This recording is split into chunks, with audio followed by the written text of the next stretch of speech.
His divine grace, Abhay Charananda Bhakti Vedanta Swami Shri Prabhupada ki Jai, Ananta Koti Vaishnava Vrinda ki Jai, Shri Shri Radha Gopinath ki Jai, Shri Shri Gaur Nitai ki Jai, Shri Shri Jagannath Baladev Subhadra Mai ki Jai, Shri Gauranga Mahaprabhu ki Jai, Nitai Gaur Premanande Hari Hari Bol, Samaveta Bhakta Vrinda ki Jai, Samaveta Bhakta Vrinda ki Jai, Samaveta Bhakta Vrinda ki Jai, Shri Shri Guru Govinda ki Jai.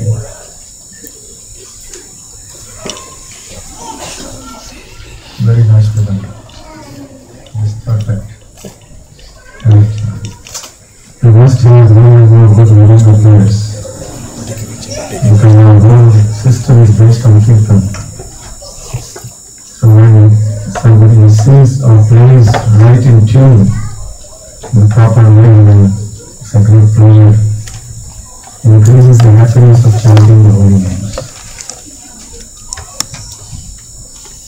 Om Jnana-Timirandhasya Jnana-Anjana-Shalakaya Chakshurunmilitam Yena Tasmai Shri Gurave Namaha Shri Chaitanya Manobhishtam Sahitam Yena Bhutale Paramanopadaramayam Radhapi Swapadantikam Vandeham Shri Guru Shri Yuta Padakamalam Shri Gurum Vaishnavam Shri Rupam Sagrajatam Sahadanadhamritam Sajivam Sadvaitam Savadhutam Parijanasaham Krishna Chaitanya Devam Shri Radha Krishna Padam Sahadanalika Shri Vishakhamritam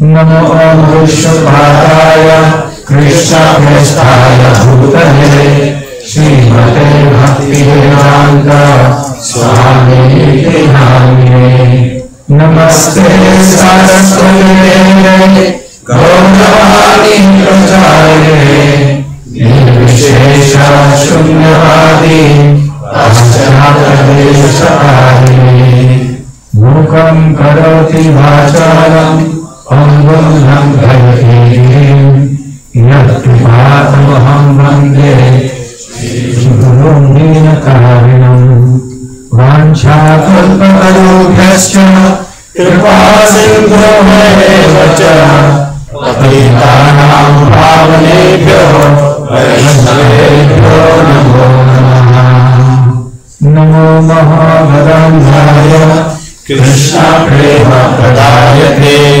Krishnaya Krishna Chaitanya Namane Yogatise Namaha Panchatattvam Krishna Bhaktarupasarupakam Bhaktavataram Bhaktakyam Namami Bhaktashaktikam Aradhya Bhagavan Vrajeshatanayas Tadham Vrindavanam Ramya Kachidupasana Rajavadhu Vargena Kalpita Srimad Bhagavatam Pramanamamalam Prema Pumartho Mahan Shri Chaitanya Mahaprabhu Tattavarana Paraha He Krishna Karuna Sindhu Deenabandhu Jagatpate Gopesha Gopika Kanta Radha Kanta Namostute Tapta Kanchana Gaurangi Radhe Vrindavaneshwari Vrishabhanusute Devi Pranamami Hari Priye Jai Shri Krishna Chaitanya Prabhu Nityananda Shri Advaita Gadadhara Srivasadi Gaura Bhaktavrinda Hare Krishna Krishna Krishna Hare Hare Hare Rama Rama Rama Hare Hare Hare Krishna Hare Krishna. Tighten this part. Can you tighten this? Yeah. So at this level. Yeah, thank you. So we will be speaking more about the glories of Sri Chaitanya Mahaprabhu, since the Gaur Purnima festival is just over, but the glories of the Lord are not over. In fact, they can never be over. The Lord's glories are unlimited. Even the Lord's own expansion, Shesha,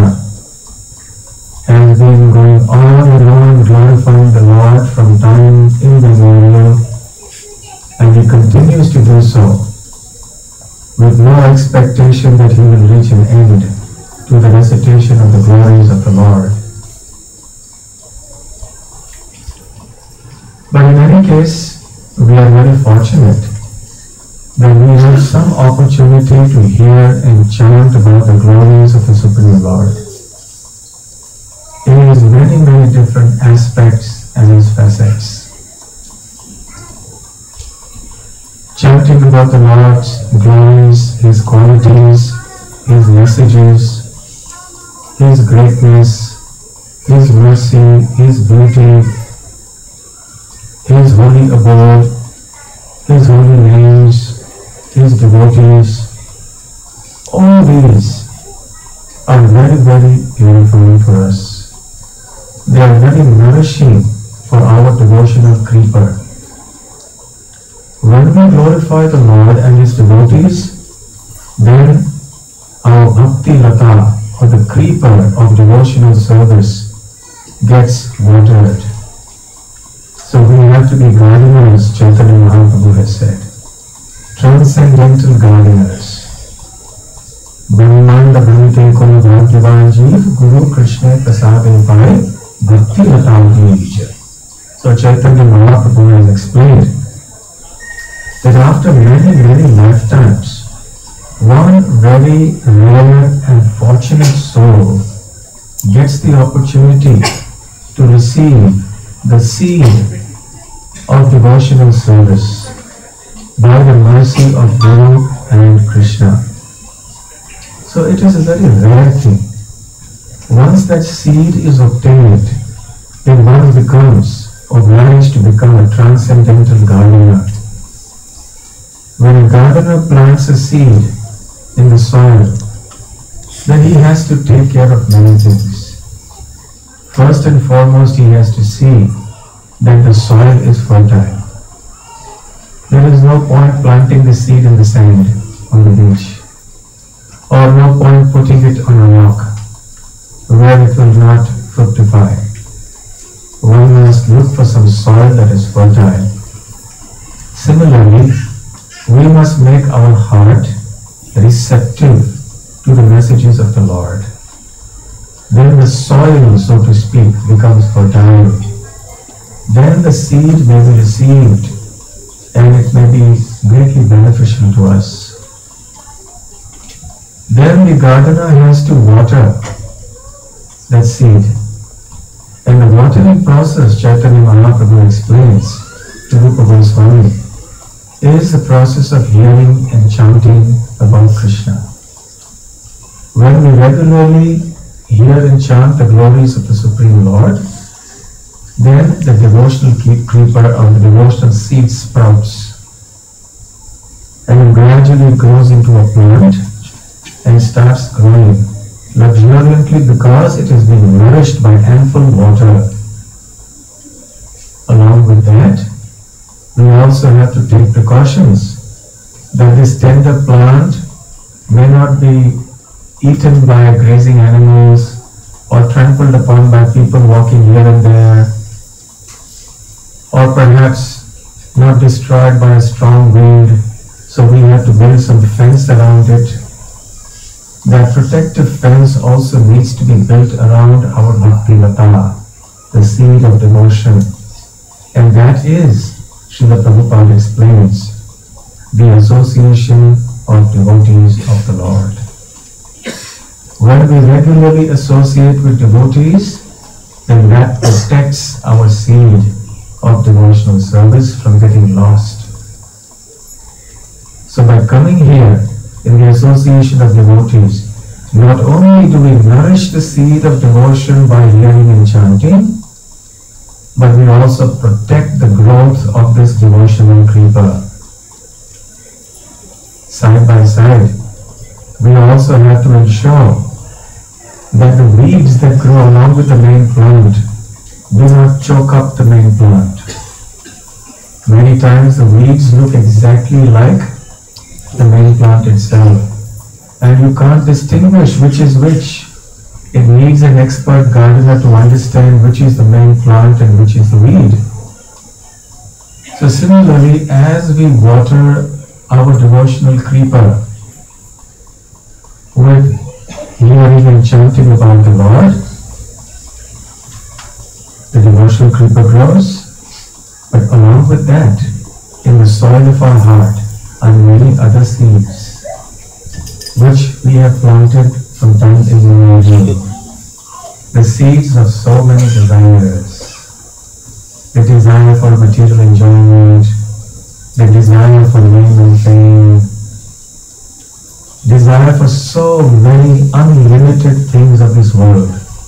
We have been busy sowing these seeds in our heart for so many lifetimes. A seed is a seed, and when there's some very good fertilizer put in there, in the soil, then all the seeds start growing, fructifying. So along with the creeper of devotional service,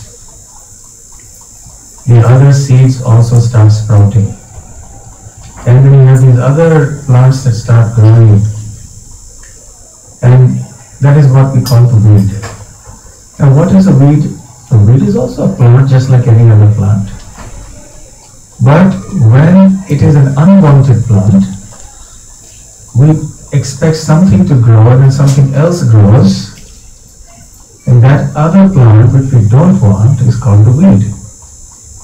And if that weed is very strong, and usually it is, it overruns the main plant, covers the main plant. So the main plant doesn't get light, doesn't get oxygen, it doesn't get water. So it stifles the growth of that main plant. Similarly, along with the nourishing fertilizer of hearing and chanting the glories of the Lord, as the weeds grow, these other seeds start to sprout. Then they start covering our bhakti lata, our devotional creeper. These other seeds are called Anyabhilasha Bij. Anya means others, Abhilasha means desires. Bij means seed. Just as you have the Bhakti Lata Bij, the seed of devotional service, you also have the Anyabhilasha Bij, the seeds of other desires. So when we come to devotional service, in the association of devotees, then these seeds also start fructifying, and sometimes you can't distinguish. Is this the devotional creeper or is this something else? And because they look so similar, we mistake one for the other. Then for example, we may start thinking, devotional service is so very nice because I get wonderful things to eat. Or devotional service is so nice because everybody calls me Prabhuji. Nobody called me Prabhuji outside. Nobody has called me Prabhuji before, and now I've been called Prabhu, which means master. That's something nice. So maybe this is what I need to come here for, so that everyone can call me Prabhuji or Prabhu. I get so much respect. And then as we move on in our spiritual life, then we start becoming senior. Then everybody says you're a senior devotee. Then we start thinking, oh, this is so much nectar to my mouth. It sounds so nice. Everybody is respecting me now as a senior devotee. Then we start getting accustomed to that respect, and we start wanting that respect. And if it doesn't come, then we feel bad. And then we think, I'm chanting, I'm doing this, and it's not happening. So now this Anyabhilasha Bij, that dormant desire for wanting name, fame, prestige, respect, etc. is sprouting along with the hearing and chanting. Because now Krishna makes us visible to so many people and prominent. So these desires start coming. And we start thinking that getting more respect from others therefore is a sign of advancement in devotional service. So therefore we may start thinking that the more I'm recognized, it means that I'm advancing. It's not necessary. In fact, it may be a very dangerous thing in our spiritual life. So therefore one has to be very cautious, Chaitanya Mahaprabhu says, to pluck out these weeds from the root, to uproot them completely. one has to first of all identify what those weeds are. If you don't identify what the weeds are, then how would we know exactly which plant to pull out? We shouldn't pull out the Bhakti Lata by mistake.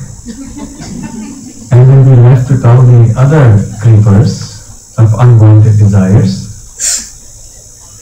So Chaitanya Mahaprabhu says, the transcendental gardener must be very vigilant and alert to see that when some wrong desires originate, then they must be immediately cut with the sword of knowledge and detachment. And then gradually the creeper starts growing and growing, and it grows in such a wonderful way. It passes through the atmosphere, through the ozone layer which doesn't exist here in Australia, I believe, and then goes beyond, passes the sky, goes through the planets, goes beyond the highest planets of the universe, crosses the coverings of the universe, goes into the impersonal Brahmajyoti light, enters into the Vaikuntha world, goes all the way through the Vaikuntha world to reach the planet of Goloka Vrindavan.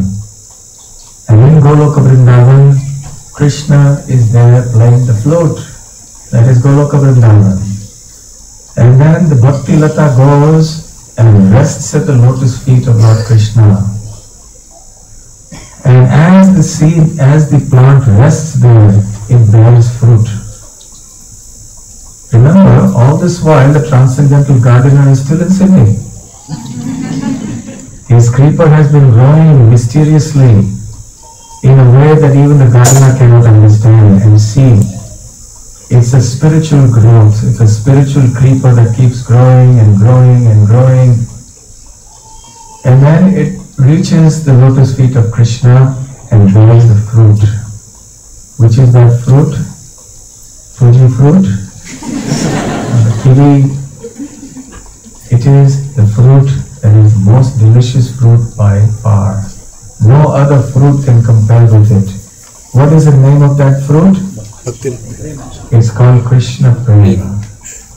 Love of Godhead.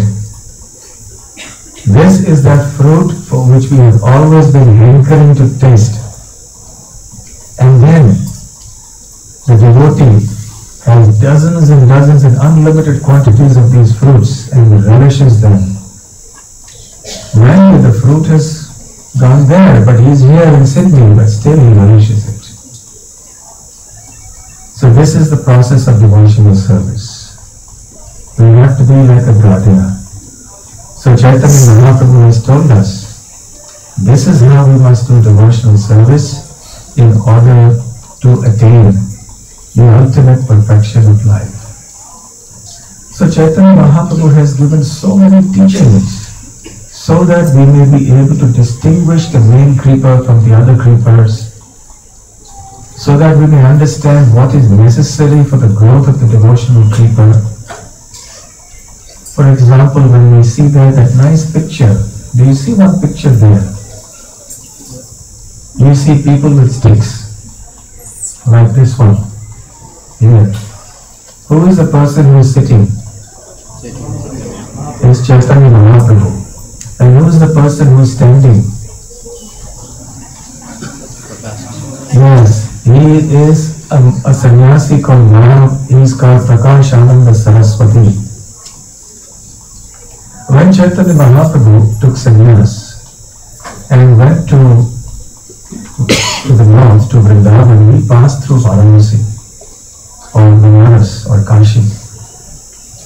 And there were many sannyasis who did not believe in the process of bhakti. They believed more in the process of trying to be one with the Lord. Ekatva or Sayujya Mukti. And they thought that just by meditating, performing austerities, studying the Vedanta, one can obtain the perfection of life, which is liberation.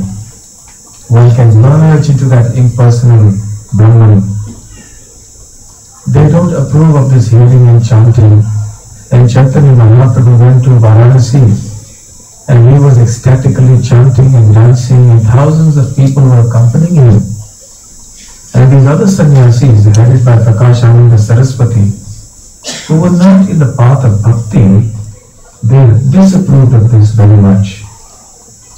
And they began to criticize Chaitanya Mahaprabhu. And the words of criticism reached the ears of Mahaprabhu. And they were saying, what is a sannyasi like this, doing chanting, hearing and dancing with common people like an ordinary sentimentalist?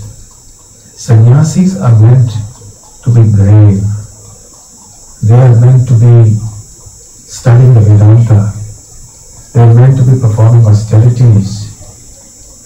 They are not meant to be chanting and dancing like this. This is not the job of a sannyasi. And he has taken sannyas in our Shankara Sampradaya, the Bharati Sampradaya, and still he acts like this. Somehow or other, a meeting was arranged. Chaitanya Mahaprabhu came to the appointed place, and all these sannyasis were there sitting in one place, grave as anything, no smile. Om Shanti Shanti Shanti, sitting very peacefully. So they were sitting grave and serious. And then Chaitanya Mahaprabhu came in and he offered his respects to the assembled saints who were there, the sannyasis. And he sat down at the lower place. You see the step there? So he sat down at the lower place. And this was actually the place where people would wash their feet before entering the house. So as soon as Prakashananda Saraswati saw this, he was moved by Mahaprabhu's humility. And also you see, Mahaprabhu, who is Mahaprabhu? He is Krishna himself. And who is Krishna? He is Swayam Bhagavan, the original Supreme Personality of Godhead. And what is this impersonal light that the Jnana Yogis are attracted by? That is nothing but the personal bodily effulgence coming from the spiritual body of Sri Krishna. Brahmanohi Pratishtaham, the Bhagavad Gita declares that I am the origin of this impersonal Brahman, this spiritual light that many people like to meditate upon, that formless effulgence. So he is the source of that, and that same Krishna has come in the guise of a sannyasi. So it was not hard for him to turn on the effulgence switch. He turned the knob and he began to radiate effulgence like anything. And all these sannyasis were taken aback by this shining effulgence of this sannyasi. So they were very attracted. And immediately Prakashananda Saraswati felt impelled to rise. And he was touched by the humility of Chaitanya Mahaprabhu at the same time by his blazing effulgence. And he went up and said, "Oh Goswamiji, please, why are you sitting here? Come, join us, sit with us on the platform." So he held up his hand, you can see him extending his hand and asking Chaitanya Mahaprabhu, please come with us. You are one of us, we are brothers, come with us and sit. And by this one act of service, Prakashananda Saraswati was delivered. Little service to the Lord. Then the Lord had mercy upon Prakashananda. A wonderful dialogue ensued between them. And Prakashananda Saraswati said, we hear that you have the name Krishna Chaitanya and that you were initiated in the Bharati Sampradaya, which is also from our Shankara school, which is the Advaita school. But we see and hear reports of you chanting and dancing, and that too on the streets with ordinary people. Now we feel this is highly inappropriate. Come with us, study Vedanta. So then Mahaprabhu indicated to him and said, Your Holiness, you are all great intellectuals. You can study Vedanta. But for me, my spiritual master admonished me. And he said, you are a fool. What do you understand of Vedanta? You simply chant the holy names of Krishna. And then you go out and give the holy name of Krishna to everyone. Chant the holy names yourself and then enable everyone else to chant the holy names. So I'm simply following that. I started doing this, and when I started chanting this, something wonderfully strange started happening. Tears started flowing from my eyes, my hair started standing on end, my body started trembling, and various other things started happening. My throat started getting choked, and soon I rushed back to my spiritual master and I said, "Oh spiritual master, what have you done to me? What have you given me? I have become mad." So when I explained my symptoms, then my spiritual master said, "Oh, this is not madness, my dear son. You are glorious. You have attained the ultimate fruit of Krishna Prema. The Lord is very kind upon you because you have chanted the holy name with so much devotion and sincerity. So you have received the ultimate fruit, which is pure love of Lord Krishna. Now your life is successful." In this way, Chaitanya Mahaprabhu went on explaining. Finally, all the sannyasis were convinced, and they all became devotees of Krishna. Thousands and thousands of them. And word spread like wildfire all over Varanasi. There is one Vaishnava sannyasi had come and transformed the whole of Varanasi. Varanasi was like the headquarters of the Advaita school in North India. In South India we had a few important places, and in North India this was the place. So Chaitanya Mahaprabhu established the primacy or the importance of chanting the holy names of the Lord and of the process of bhakti and of the holy scripture, the Srimad Bhagavatam, as opposed to the path of Jnana and the other scriptures like the Upanishads and so on, which are very difficult to understand for people in this age. The ultimate scripture for this age is Srimad Bhagavatam. It is the scripture for this age of Kali. When Sri Krishna departed after winding up his pastimes on this earth 5,000 years ago, the sages who had gathered at Naimisharanya to hear the Srimad Bhagavatam from Suta Goswami inquired from him that now that Krishna has left for his abode, what will happen to the principles of religion? What will be the guiding light for the people of this age? Where is that scripture? Where is that book that will guide us in this age? So Suta Goswami replied, "Krishna swadhama pagate dharma jnana dhisah kalau nashta vishamesha purana kodhuno vitaha." He says, now that Krishna has returned to his abode, taking with him dharma and jnana, religion and knowledge, he has left behind for the people of this age who are spiritually blind, whose spiritual vision has been destroyed. Kalo nashta prisham esha.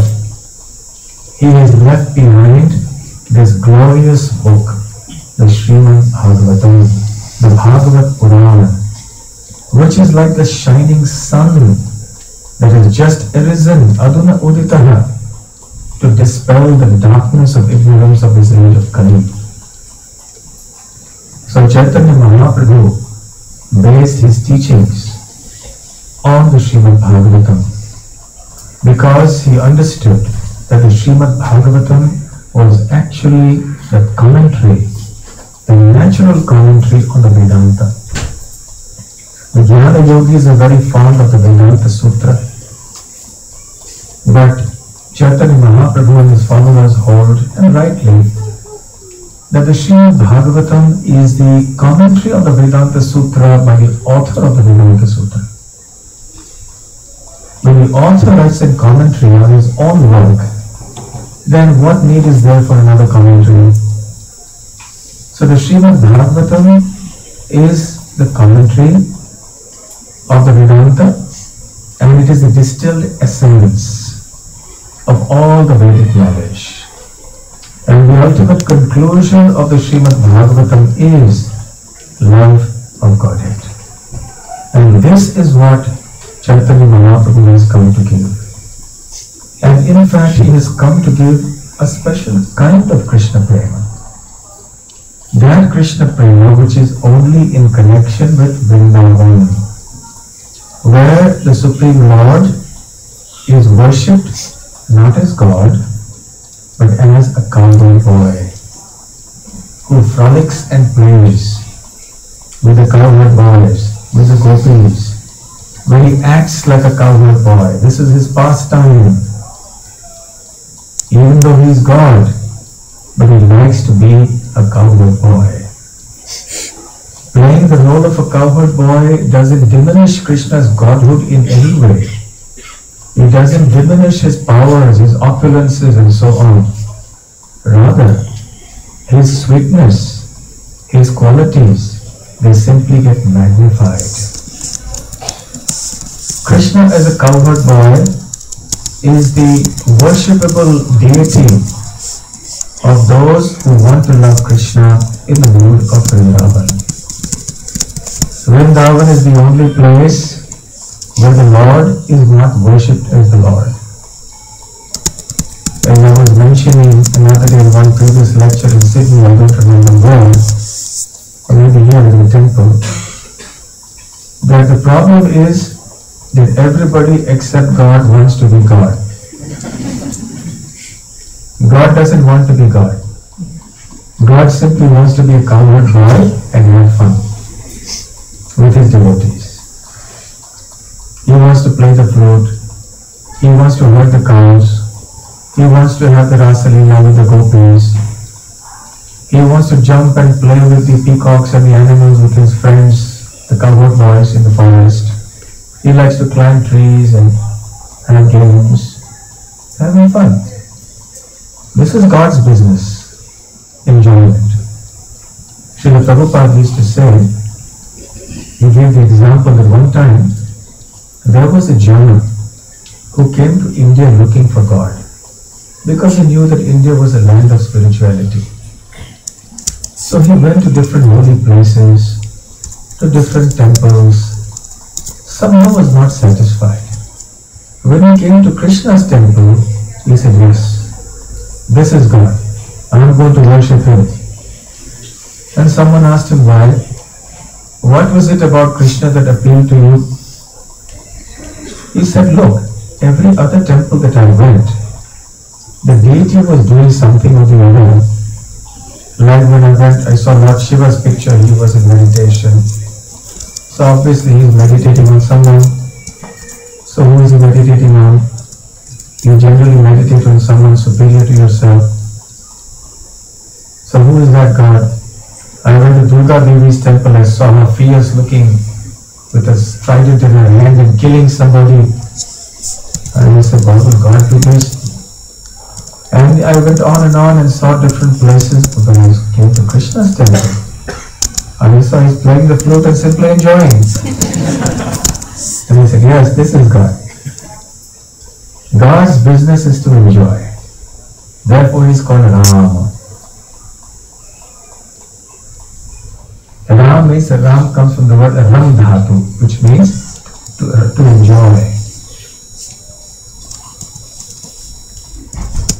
So Krishna is the ultimate enjoyer, and the enjoyment of Krishna reaches its peak and its sweetest and most intense phase when he displays his Vrindavan pastime. So eternally Krishna likes to play the role of a cowboy boy. And Srila Prabhupada explains that this thinking of Krishna that I am a cowherd boy is his pastime, or we call it a Leela. So these Leelas or pastimes of Krishna in Vrindavan, where the Supreme Lord, the origin of the entire creation, the maintainer and destroyer of everything, the source of everything and everyone, thinks of himself as a cowherd boy and plays as a villager with everybody else, this conception of the Lord is considered the highest conception. The perfection of our conception of the Absolute Truth is the Vrindavan conception. And it is this Vrindavan conception that Mahaprabhu has cultivated. In the course of the Mangalacharan prayers that I chanted, today I chanted one verse also. Aradhya Bhagavan Vrajesha Tanayas Tat Dhama Vrindavanam. The verse begins like that. So Chaitanya Mahaprabhu has taught us, Aradhya Bhagavan, my worshipable or our worshipable Lord is Vrajesha Tanaya. Vrajesh means the Lord of Vraja, the King of Vrindavan, who is Nanda Maharaj. Tanaya means the son. Who is the son of Nanda Maharaj? Krishna. And where does he stay? Tad Dhama Vrindavanam. Of course, nowadays Tad Dhama Sydney also, because he's here, the same Gopinath, non-different from that Vrindavan. So now Vrindavan is expanded and manifested a portion of itself everywhere. So he's here also. Amadhya Bhagavan Vrajesha Tanayas Tad Dhama Vrindavanam. So Chaitanya Mahaprabhu wants to make it clear so that there is no ambiguity, no possibility of any misunderstanding. First of all, he says, our worshipable Lord, I'll give you his father's name, I'll give you his native place and his name, so that you can't mistake him for anyone else. His father's name is Nanda Maharaj, his village is called Vrindavan, and he is the son of Nanda. So he is Nanda Nandana or Yashoda Nandana. That is the Krishna who is our worshipable Lord. Yes, the Lord Narayan or Vaikuntha is also worshipable for us, certainly, but specially the form of Krishna in Vrindavan is what Chaitanya Mahaprabhu wants us to worship, because it is the highest worship. And even in the Vrindavan form of worship, Mahaprabhu says, Ramya Kachid Upasana Vrajalamu Vargena Ya Kalpita. The highest form of worship is that which was exhibited by the milkmaids of Vrindavan, who are famously called the Gopis. The Gopis of Vrindavan, their love for Krishna, their devotion to Krishna is unsurpassable, unparalleled. Even the other residents of Vrindavan cannot love Krishna in that way. One time when Krishna was with the Gopis, then he disappeared from their midst because he realized that a little bit of pride had got into them. So you see, there is no place for any pride in the heart of a devotee. If there is pride, then we can never get Krishna prema. Then Krishna will move far away from our hearts. So he left just to teach them a lesson that he shouldn't get proud.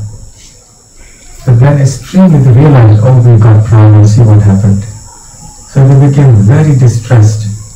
And they were looking here and there for Krishna, running around in the forest of Vrindavan. Where is Krishna? Where is Krishna? He has left and gone. And then Krishna was at a certain place.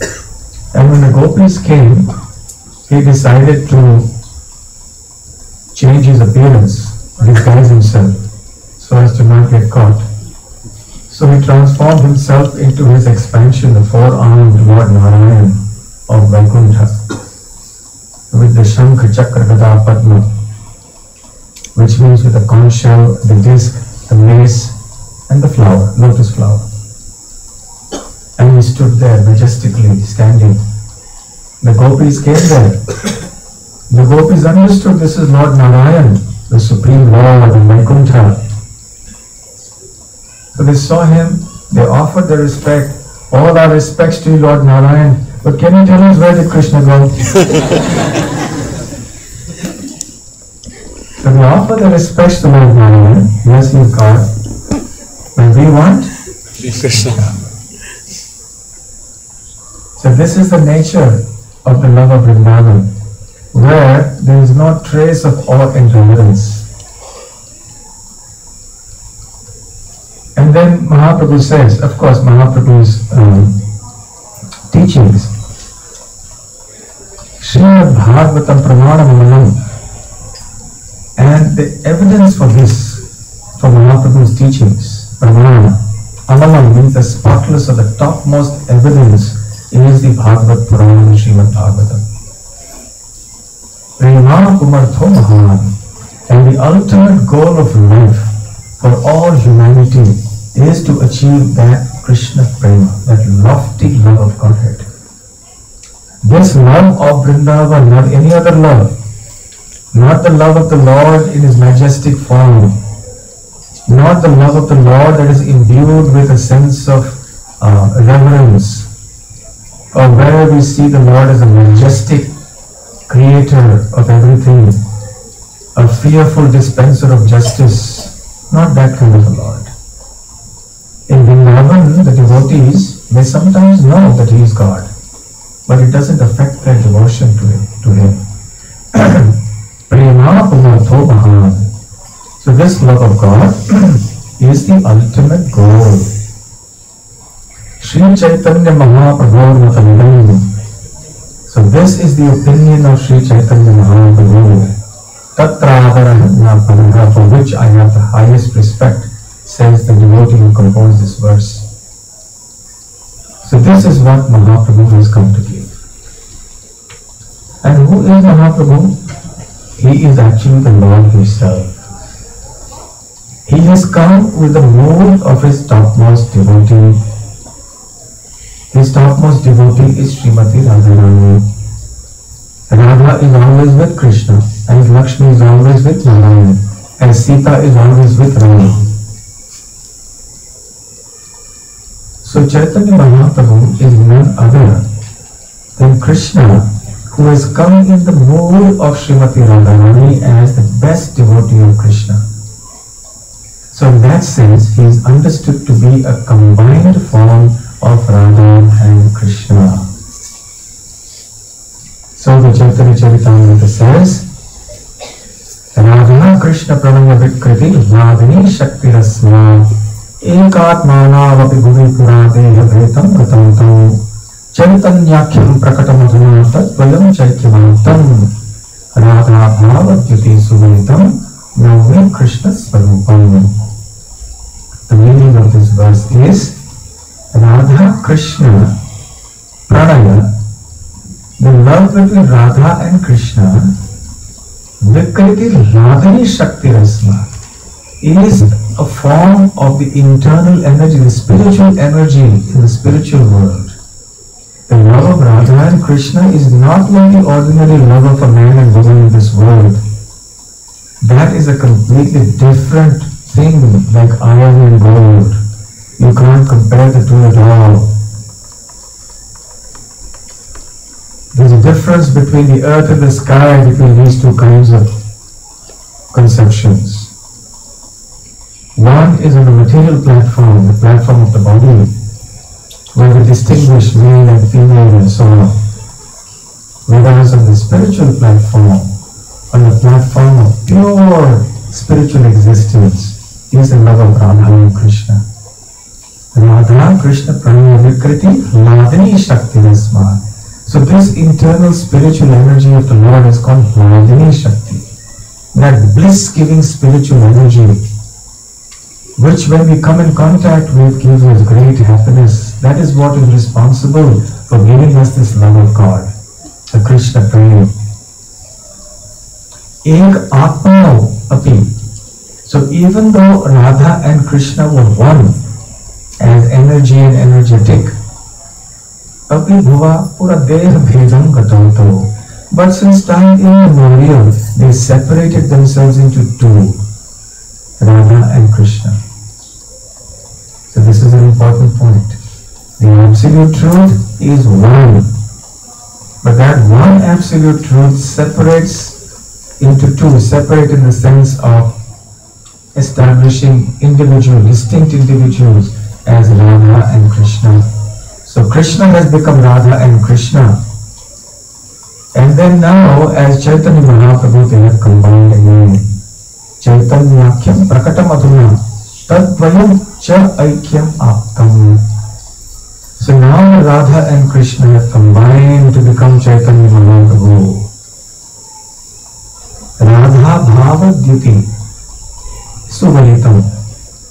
So now this Chaitanya Mahaprabhu is Krishna, who has come in the assumed mood of devotion of Srimati Radharani and her complexion as well.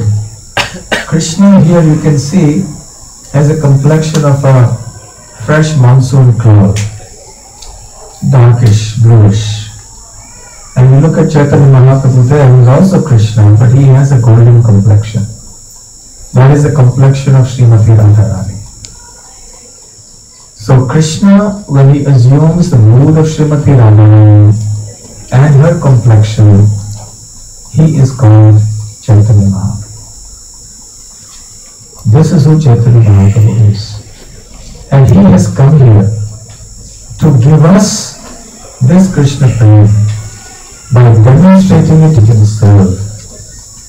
When he came here, appeared on this earth as an avatar, then he also acted like a devotee because he wanted to taste the happiness that his devotees experience when they serve him. You see, the devotees of the Lord experience greater happiness than the Lord by serving the Lord. This is a mystery. What is it about the Lord that is so attractive to the devotees? Even the Lord can't understand. And especially the devotees like the lotus feet of the Lord, you know. So the lotus feet of the Lord are so precious for the devotees, they always want to be there. Have you seen the form of baby Krishna when he's lying on a lotus leaf and sucking his toe? How many of you have seen that picture? Yes. It's a very popular picture. Of course, there are nice verses about it. We won't go into that because that is not the subject for today. But why does Krishna suck his toe? Why does Krishna have to suck his toe is a question, an important question. A child sucks his toe. Why would Krishna be God? Why does God have to do that? The answer is, Krishna wants to know, what is it about my toes and my lotus feet that the devotees find so nice? And as a grown-up, of course, he can't do that. If a grown-up starts sucking his toe, people will really think there's something wrong. But a child is something natural. A child just sucks his own toes and everybody thinks how sweet, how cute. So everybody worships Krishna. They say, oh, very nice, very nice. So Krishna has that pose. He takes a child form just so he can understand what is it about my lotus feet that these devotees find so attractive. So Chaitanya Mahaprabhu comes here to taste that pleasure which the devotees experience in loving him, especially the residents of Vrindavan and especially the gopis of Vrindavan. And simultaneously, he wants to teach us how we can attain that prema as well.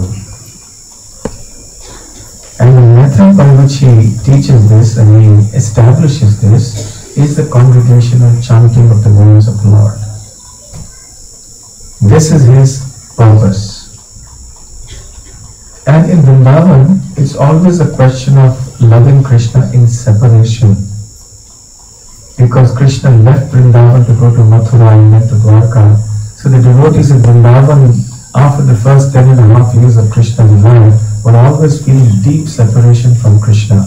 So Chaitanya Mahaprabhu has come with this sentiment of separation. Before Chaitanya Mahaprabhu manifested his pastimes as a devotee, which happened roughly when he was about 16 years old or so, he was was manifesting the pastimes of a dry scholar of grammar and logic, as we were discussing on the day of Gaur Purnima. However, a miraculous transformation happened when he went to Gaya to perform the Shraddha ceremony for his departed father.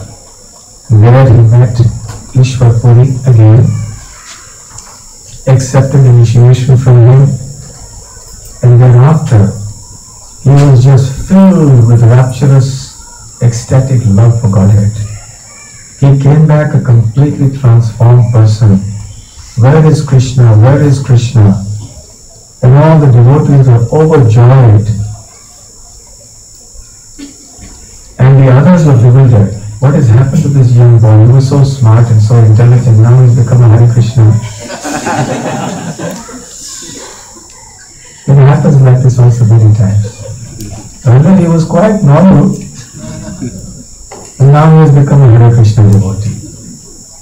So the conception of people is that to become a devotee of Krishna is to be something abnormal.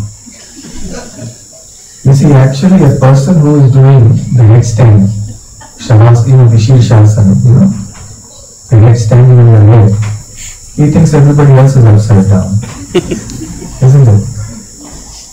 So those who are not in touch with spiritual reality are actually upside down, which means most of the world is upside down. And if anybody is trying to get straight and trying to come back from the headstand and stand on his feet, they think, oh, what's wrong with you? You're not normal.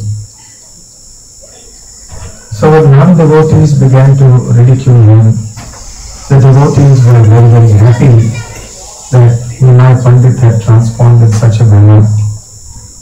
And from then on there was no looking back. The Sankirtan movement had begun in full force.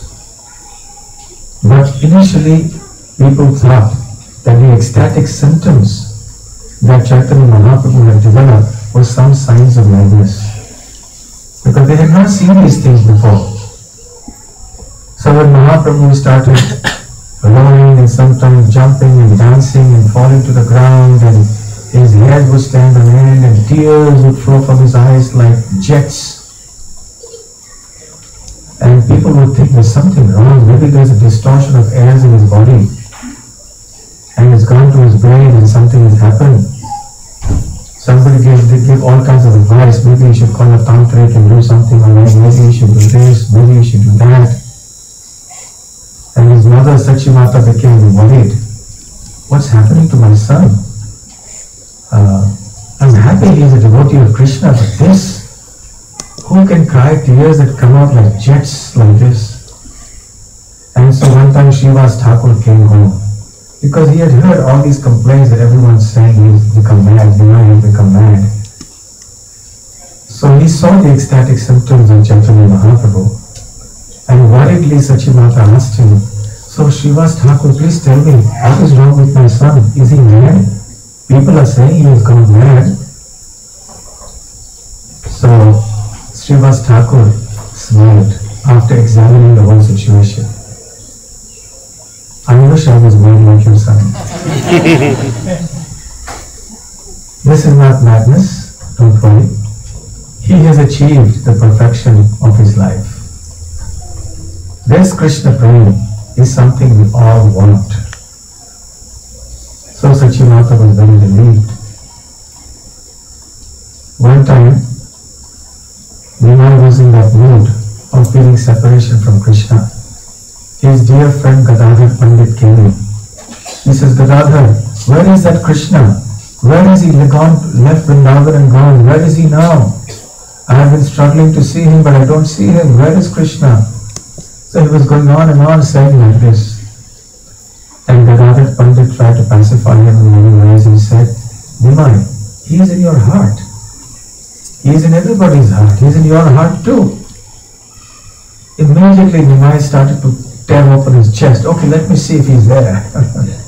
And then he again held his hands and consoled him and pacified him.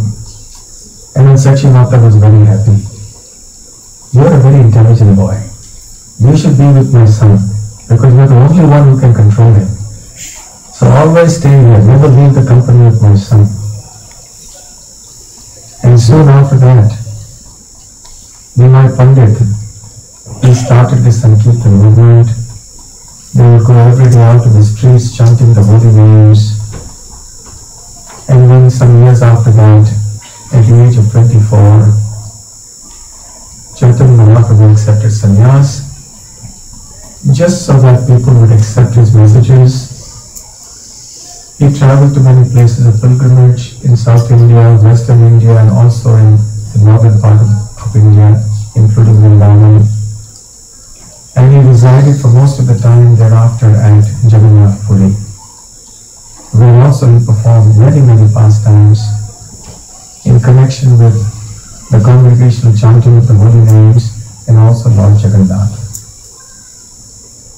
So Chaitanya Mahaprabhu is indeed a very special form of Krishna, because he is most munificent. Namo Mahavadanyaya Krishna Prema Padayate Krishnaya Krishna Chaitanya Namane Gaura Prashe Namaha. We offer our respectful obeisances unto Sri Krishna, who has appeared as Sri Krishna Chaitanya Mahaprabhu to give us all Krishna Prema. He is the most munificent form of the Lord, the most merciful form of the Lord, because he is distributing this Krishna Prema freely, without regard to one's qualifications or disqualifications. So in this age of Kali, Chaitanya Mahaprabhu is our worshipable deity. By understanding and following Mahaprabhu, we can get access to Vrindavan.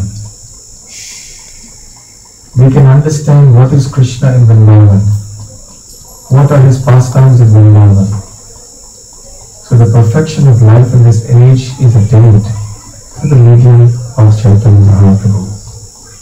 His mission is to constantly chant Hare Krishna, Krishna Krishna, Hare Hare, Hare Rama, Rama Hare Hare. Shri Gauranga Mahaprabhu ki Jai. So there's a few minutes left. I'm leaving the floor open now for any questions, if any of you have. Yes. Maharaj, last time when I was in Vrindavan, one of my friend, he living there, he took me to the Krishna temple. One is biggest one, another one took one.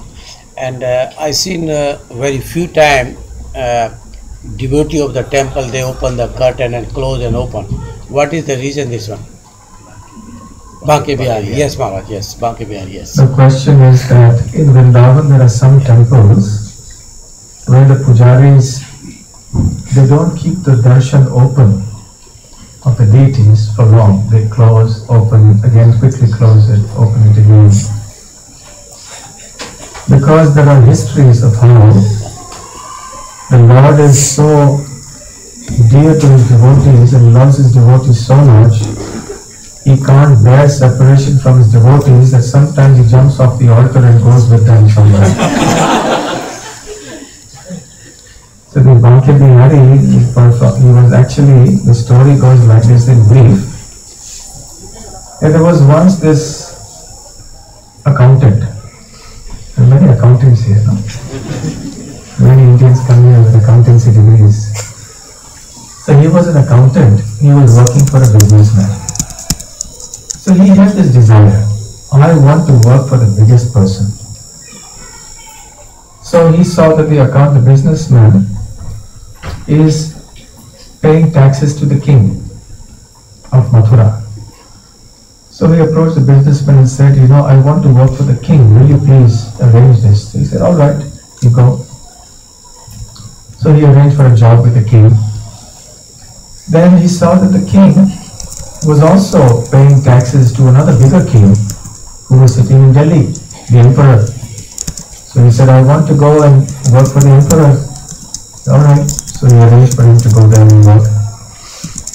And then finally he found that this emperor had gone to Vrindavan and had darshan of this deity called Banke Bihari. Okay, so I should go and serve him. So the king, being the emperor, he had so much influence, so he talked to the people who were managing the temple, and they said, look, we don't have any vacancy for an accountant here now. The only vacancy we have is for a watchman, for a doorkeeper. So if he wants to serve, then this is the only vacancy available. So he was so keen to serve the greatest person. He said, yes, I'll come. So he left his accountancy job and became a doorkeeper at the temple of Bhakti Bihari. And then it so happened that one time it was winter and he was really feeling cold. So he was sitting there. Meanwhile, Bhakti Bihari had to get off his altar to go for his Rasa Leela. So he went and he saw the doorkeeper was shivering like that. So he took his shawl and placed it on his body so that he shouldn't freeze. So Krishna was very merciful. In the morning, when the other priests came, they found this shawl on the body of this doorkeeper. They said, this man is a thief, and apart from that, he has done this blasphemous or sacrilegious task of taking the shawl from the deity and wearing it himself. So they beat him. And then finally it was Krishna who had to give witness. And then after that the tradition started that Krishna is going out for his devotees everywhere. So we better not keep the darshan open for a long time. So every time the darshan opens, quickly close it. And open it for some time. Again, quickly close it. So there are many, many pastimes like this. This is just one little pastime that I have explained. It happens in other places as well. They do that. There is a power of devotees. The devotee's love also controls the Supreme Lord. Yes. What's the question? And again? The strongest form of Krishna. Who is the strongest form of Krishna? Yes. The strongest form is here. See? Don't think that it just looks like a little young boy. He doesn't have big biceps and triceps. But he's very strong, believe me. When Srila Prabhupada first went to America, and he was at 26 2nd Avenue, New York, and he was stopped giving his lectures on the Srimad Bhagavatam and the Bhagavad Gita, many young boys and girls would come, youths would come, locals. And then he started talking about Krishna. They'd never heard of Krishna before, no idea. The very idea that God is a blue-colored cowboy boy was completely out of this world for them. So anyway, they understood this. And some of them were artists. So one lady was an artist. So Krishna, Prabhupada asked her to paint a picture of Krishna lifting Govardhan Hill. And she was a very new devotee at that time. So she used her own intelligence. To lift an ordinary weight, you have to be very strong. The weightlifters and all that, you have to practice so long. And if Krishna had to lift Govardhan Hill, then he must be really strong. And if he is so strong, then his muscles must be really well developed. So she made a real muscular-looking Krishna holding up Govardhan Hill. Like a Mr. Universe or something. And then Prabhupada smiled and says, no. Krishna is like a tender, a gentle 15-year-old boy. And then he corrected that painting. So, but don't mistake Krishna's tender appearance for weakness. Even as a tender little child in the lap of his mother, he could kill Putana. So whatever form Krishna takes is equally strong. Krishna's strength doesn't diminish because he appears as a baby or appears as any form. So Krishna is Krishna, he remains very strong. So now I think it's time for the darshan, right? One last question, yes. What is the benefit of being born in Vrindavan? The benefit is that you have better chance to develop a natural attraction to Krishna. Because right from your childhood you are exposed to that atmosphere. So many temples, so many devotees, constantly Radhe, Radhe going on everywhere, chanting going on. So it's a wonderful opportunity to develop one's Krishna consciousness. Okay? So I think it's 9 o'clock, is it time for the... And now we have a little announcement before we begin. We have another devotee who has joined the community of devotees. And the devotee has just recently arrived, only 10 or 11 days ago. The devotee is there, the daughter of Rajashekar Prabhu and Sulakshana Radhika Devi Dasi.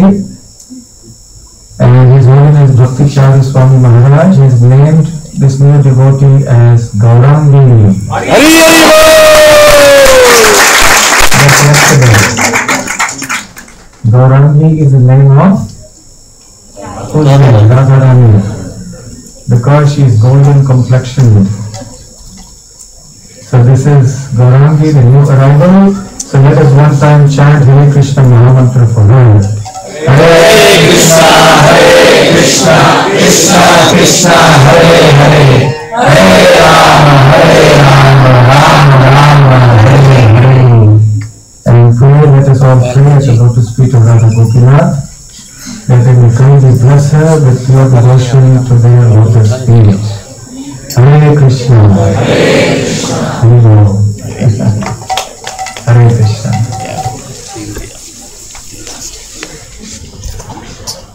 Bhakti Rasamrita Maharaj.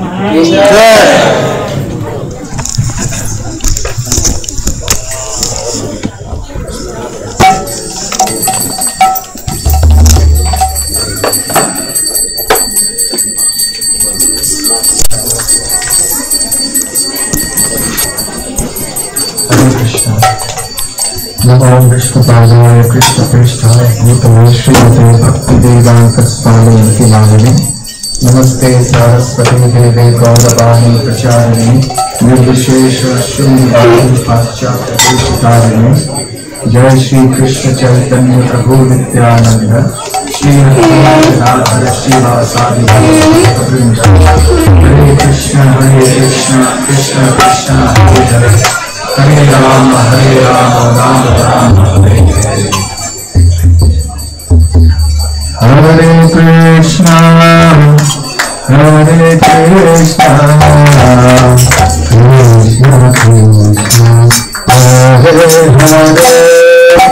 Hare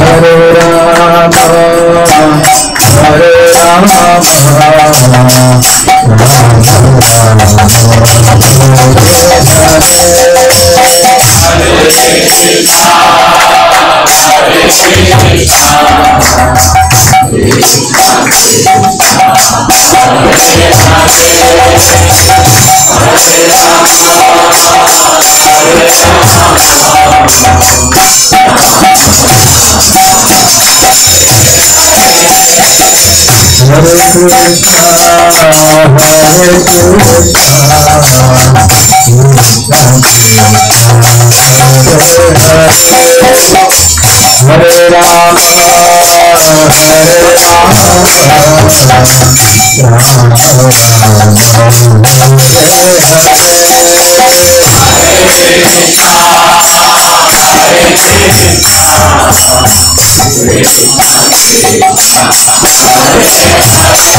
Hare Krishna, Hare Krishna, Krishna Krishna, Hare Hare, Hare Rama, Hare Rama, Rama Rama, Hare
Jai Radha Gopinath